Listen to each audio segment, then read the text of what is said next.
اعوذ باللہ من الشیطان الرجیم بسم اللہ الرحمن الرحیم۔ سامعین، آج کی اس نشست سے ہم شہادت امام حسین رضی اللہ تعالیٰ عنہ حقائق و واقعات کی روشنی میں بیان کریں گے۔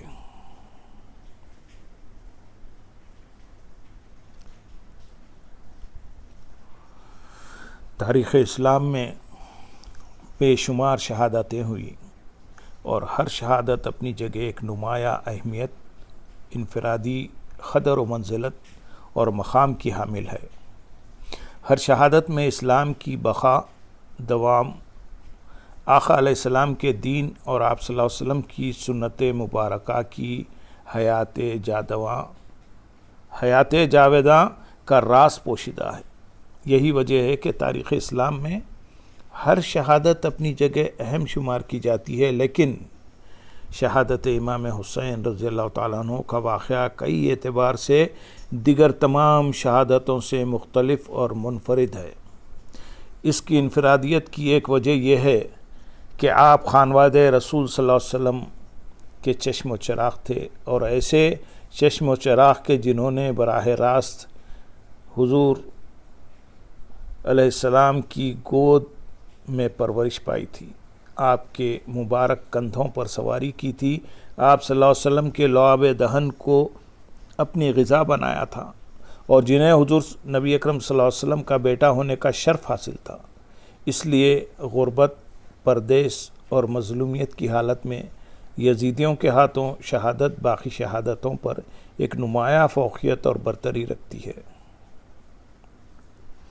حضور نبی اکرم صلی اللہ علیہ وسلم نے اپنے بعد قائم ہونے والے دور حکومت کی پہلے ہی نشاندہی فرما دی تھی۔ حضرت سفینہ رضی اللہ تعالیٰ عنہ روایت کرتے ہیں کہ حضور صلی اللہ علیہ وسلم نے ارشاد فرمایا، میری امت میں خلافت 30 برس تک رہے گی، پھر اس کے بعد ملوکیت ہوگی۔ اس حدیث کو جامع ترمذی، مسند احمد بن حنبل و دلائل نبوہ للبیہقی میں روایت کیا ہے کہ حضور صلی اللہ علیہ وسلم، ایک اور روایت ہے کہ حضور صلی اللہ علیہ وسلم نے فرمایا، میرے بعد خلافت 30 برس تک رہے گی، پھر ملوکیت آ جائے گی۔ اس حدیث کو اور اس روایت کو مشکوٰۃ المصابیح، فتح الباری میں روایت کیا ہے۔ حضور نبی اکرم صلی اللہ علیہ وسلم کے فرمان کے مطابق خلافت راشدہ آپ کے بعد 30 سال تک ہوگی، اس کے بعد دور ملوکیت کا آغاز ہوگا، خیر و فلاح پر مبنی طرز حکومت بدل دیا جائے گا، اور امت مسلمہ میں سیاسی اقتدار کی جو شکل رواج پائے گی وہ ملوکیت کی صورت میں ہوگی۔ چنانچہ حضور اکرم صلی اللہ علیہ وسلم کی پیشین گوئی کے مطابق حضرت ابوبکر صدیق رضی اللہ تعالیٰ عنہ 2 برس 3 ماہ 10 دن تک تخت خلافت پر متمکن رہے۔ پھر خلیفہ ثانی حضرت عمر فاروق رضی اللہ تعالیٰ عنہ نے 10 برس 6 ماہ 4 دن تک اس منصب کو زینت بخشی۔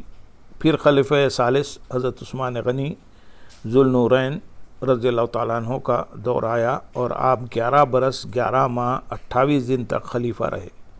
آپ کے بعد خلیفہ چہارم حضرت سیدنا علی کرم اللہ وجہہ الکریم 4 برس 9 ماہ تک اس عہدہ جلیلہ پر فائز رہے، اور تبلیغ دین کے لیے جو کچھ کر سکتے تھے بڑی جاں فشانی، جرأت و ہمت اور نہایت جوش و جذبے کے ساتھ وہ سب کچھ کیا۔ آپ کی شہادت کے بعد آپ کے صاحبزادے حضرت امام حسن رضی اللہ تعالیٰ عنہ نے یہ عہدہ سنبھالا اور تقریباً 6 ماہ اس منصب پر فائز رہے۔ سیدنا امام حسن رضی اللہ تعالیٰ عنہ کے دور خلافت کے 6 ماہ شمار کر کے 30 برس پر مشتمل یہ زمانہ عہد خلافت راشدہ کہلاتا ہے۔ حضرت علی شیر خدا رضی اللہ تعالیٰ عنہ کے اعلان خلافت کے ساتھ ہی ملک شام میں حضرت امیر معاویہ رضی اللہ تعالیٰ عنہ نے اپنی آزاد حکومت کا اعلان کر دیا، اور حضرت علی رضی اللہ تعالیٰ عنہ کو خلیفہ تسلیم نہ کیا۔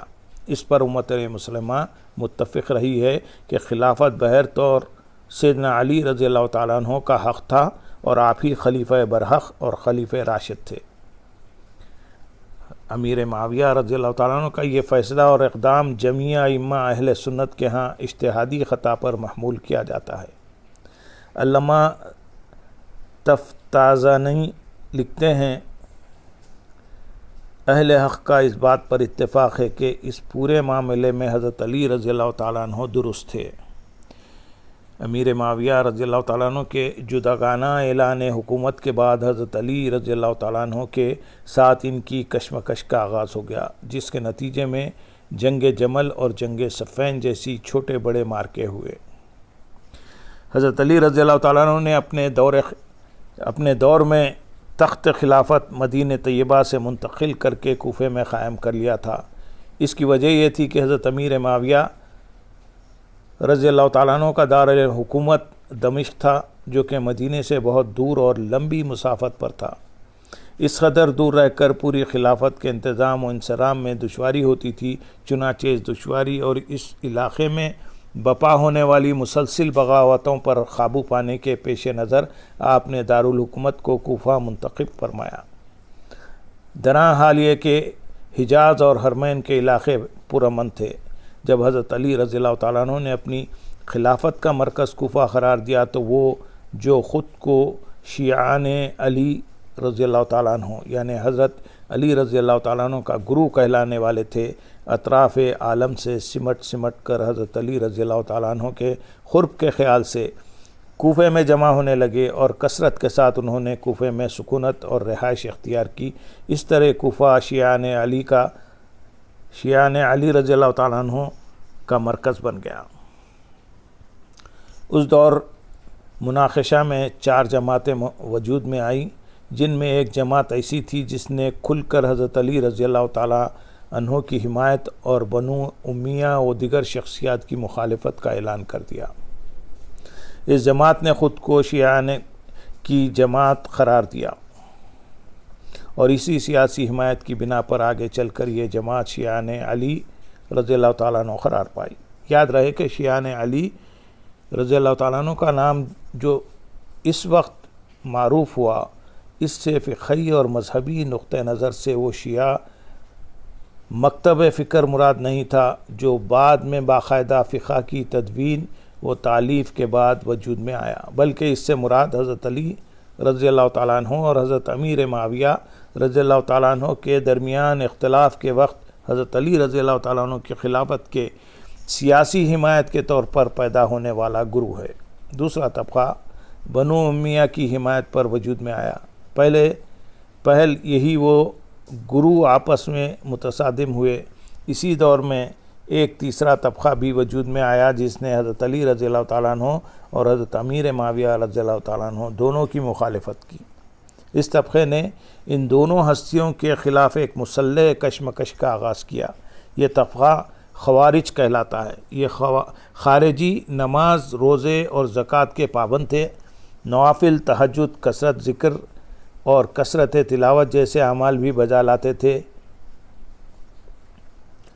ان الحکم الا اللہ کی حکمرانی کا نعرہ بلند کرتے تھے، لیکن معاذ اللہ حضرت علی رضی اللہ تعالیٰ عنہ اور حضرت معاویہ رضی اللہ تعالیٰ عنہ کو واجب القتل اور کافر گردانتے تھے۔ چوتھا طبقہ کثیر صحابہ اور ان کے متبعین کا تھا جو حضرت علی رضی اللہ تعالیٰ عنہ کی خلافت کو برحق جانتے تھے، لیکن حضرت معاویہ رضی اللہ تعالیٰ عنہ کے بارے میں بھی خاموش تھے۔ حضرت امام حسین رضی اللہ تعالیٰ عنہ کی شہادت عظمیٰ کی یہ ایک منفرد خوبی ہے کہ حضور نبی اکرم صلی اللہ علیہ وسلم نے اس کی تفصیلات بہت پہلے بتا دی تھی، تاکہ جزائیات تک سے خواص اہل بیت واقف ہو چکے تھے اور انہیں بخوبی پتہ چل چکا تھا کہ مستقبل میں کیا ہونے والا ہے۔ ان حیرت انگیز قبل از وقت تفصیلات کو معجزانہ پیشن گوئی کے سوا کوئی نام نہیں دیا جا سکتا۔ یہی وجہ ہے کہ میدان صفین کی طرف جاتے ہوئے راستے میں حضرت علی شیر خدا رضی اللہ تعالیٰ عنہ نے کربلا کے ان مقامات تک کی نشاندہی کر دی تھی جہاں ان حضرات کو شہید ہونا تھا۔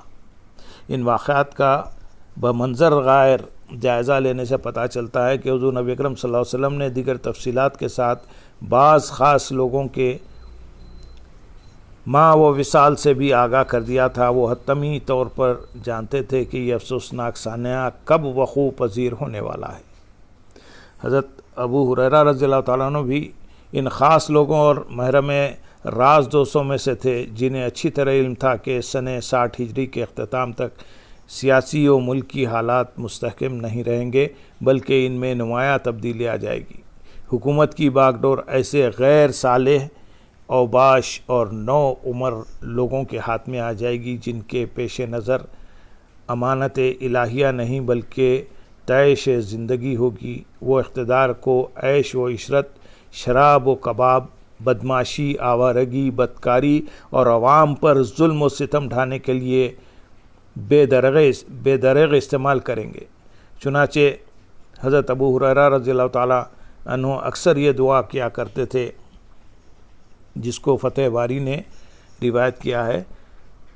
حضرت ابو ہریرہ رضی اللہ تعالیٰ عنہ یہ دعا کیا کرتے تھے، میں 60 ہجری کے اختتام اور نو عمر لوگوں کی امارت سے اللہ تعالیٰ کی پناہ مانگتا ہوں۔ ایک دوسری روایت میں ہے کہ حضرت ابو ہریرہ رضی اللہ تعالیٰ عنہ بازار سے گزرتے ہوئے یہ دعا کیا کرتے تھے، اے اللہ میں 60 ہجری اور بچوں کی امارت کے زمانے کو نہ پاؤں۔